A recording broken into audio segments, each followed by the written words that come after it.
Hello, good day to everyone. My name is Jin Lawrence Ricato. Um, we're from Group 7 or Team G, and this is my members. I'm Mr. Joseph Gloria. I'm John Murphy Castro. And now we're gonna present to you our work in Sleeping Barber and Dining Philosopher's Problem. So let's start. So the first problem is the sleeping barber problem. The sleeping barber problem is a classic inter-process communication and synchronization problem between multiple operating system processes. The problem is analogous to that of keeping a barber working when there are customers, resting when there are none, and doing so in an orderly manner. The problem, the analogy is based upon a hypothetical barber shop with one barber. There's a barber shop which has one barber chair, and n number of chairs for waiting customers if there are any to sit on the chair. If there is no customer, then the barber sleeps on his own chair. When a customer arrives, he has to wake up the barber. If there are many customers and the barber is cutting a customer's hair, then the remaining customers either wait if there are empty chairs in the waiting room, or they leave if no chairs are available. So the solution will be presented by Jean Lawrence Mercado. Now, the solution to this problem includes three semaphores. First is for the customer, which counts the number of customers present in the waiting room.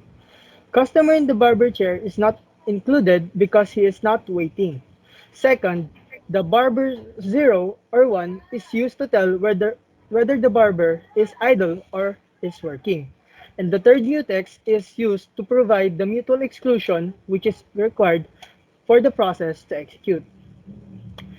In the solution, the customer has the record of the number of customers waiting in the waiting room. If the number of customers is equal to the number of chairs in the waiting room, then the upcoming customers leaves the barber shop. Now, when the barber shows up in the morning, he executes the procedure barber, causing him to block on the semaphore customers because it is initially 0. Then the barber goes to sleep until the first customer comes up.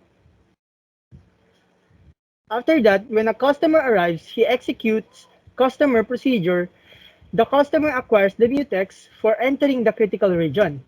If another customer enters thereafter, the second one will not be able to do anything until the first one has been released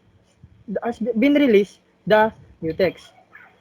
The customer then checks the chairs if in the waiting room. If waiting customers are less than the number of chairs, then he sits. Otherwise, he leaves and releases the mutex. If the chair is available, then the customer sits in the waiting room and increments the variable waiting value and also sleeping and also increases the customer semaphore. This wakes up the barber if he is sleeping. At this point, customer and barber are both awake and the barber is ready to give that person a haircut. When the haircut is over, the customer exits the procedure, and if there are no customers in the waiting room, the barber sleeps.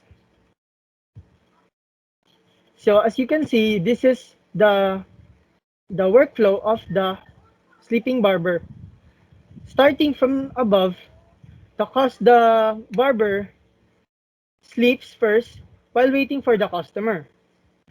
Now, if there's a customer, the barber will cut its hair.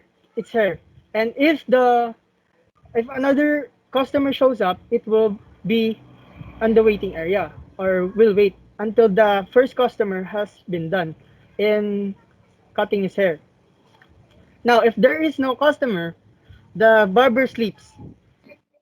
And while sleeping, the barber will check if if the um, procedure or the barber shop is through within the working hours. If it's closing time, then the barber will go home. So that's the overall workflow of the sleeping barbers. Now let's proceed to the dining philosopher's problem that will be explained by Mr. Jomer Castro. Dining philosopher's problem. A dining philosopher's problem is another classic synchronization problem, which is used to evaluate situations where there is a need of allocation multiple resources to multiple processes. Dining philosopher's problem is an example problem often used to concurrent algorithm designed to illustrate synchronization issues and techniques for resolving them. Problem. Consider consider there are five philosophers sitting around a circular dining chair. The dining table has five chopsticks and a bowl of rice in the middle as shown in the figure here.